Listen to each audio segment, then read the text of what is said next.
లాగా కనిపించిన సినిమా ఇది. అంతకుముందు కొంచెం టామ్ బాయ్ క్యారెక్టర్లు చేసిన, సో ఇది కొంచెం టఫ్ మీకు అంటే బాడీ లాంగ్వేజ్ కానీ, సో అంటే ఆ కాస్ట్యూమ్స్ ఓకే, బట్ తెలుగులో నేను బట్ కాస్ట్యూమ్స్ కానీ ఇవన్నీ అంటే ఎలా ప్రిపేర్ అయ్యారు? ఎక్కడి నుంచైనా చిన్న వేరే ఎక్కడి నుంచైనా రిఫరెన్స్ తీసుకున్నారా? సో దానికి వచ్చి No, I usually don't work with any references.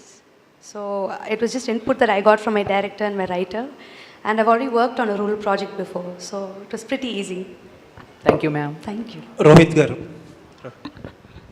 అంటే శ్రీను గారు డ్యాన్సెస్ ఎక్స్పెక్టెడే, మనోజ్ గారి అగ్రెషన్ కూడా ఎక్స్పెక్టెడే. మీరేంటంటే ఒక సర్ప్రైజ్ ప్యాకేజ్ అనిపించారు. ఎందుకంటే అట్ టైమ్స్ అగ్రెషన్ సటిల్ కానీ ఈవెన్ మీ లుక్ కూడా అక్కడక్కడ గ్రే హెయిర్స్ పెట్టి చాలా డిఫరెంట్గా కనిపించారు ఈ సినిమాలో. సో టోటల్లీ ఒక డిఫరెంట్ ఎక్స్పీరియన్స్ మీ నుంచి.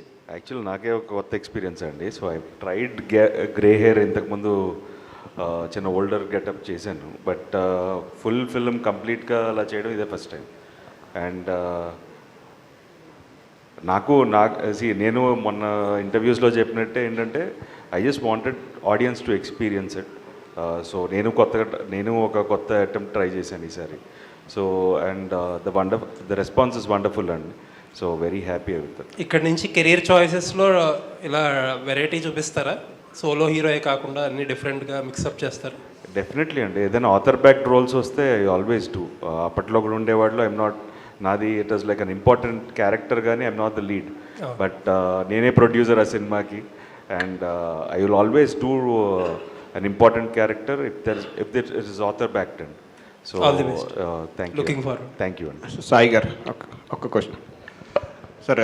అంటే ఇప్పుడు ఈ మధ్యకాలంలో రీమేక్స్ చేయడానికి చాలామంది భయపడుతున్నారు. రీమేక్స్ చేస్తారు ఎందుకంటే లార్జర్ ఆడియన్స్ దగ్గరికి వెళ్తలేదు, రిస్ట్రిక్ట్ అయిపోతుంది ఒక లాంగ్వేజ్కి. సో మీరు అది థర్డ్ సినిమా, ఇది నా లాస్ట్ రీమేక్ కూడా అండి. ఓకే, అంటే నేను అదే క్వశ్చన్ అడిగాను అనుకున్నా. ఫర్దర్ మంచి కథలు ఏదైనా వస్తే చేస్తారా లేకపోతే ఇంకా?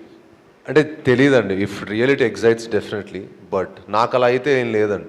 అంటే రీమేక్ అలా ఏం లేదు.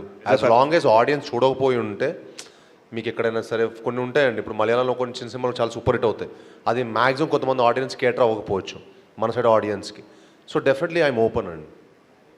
Good best performance. Thank you so much. Manoj గారు సార్, ఇక్కడ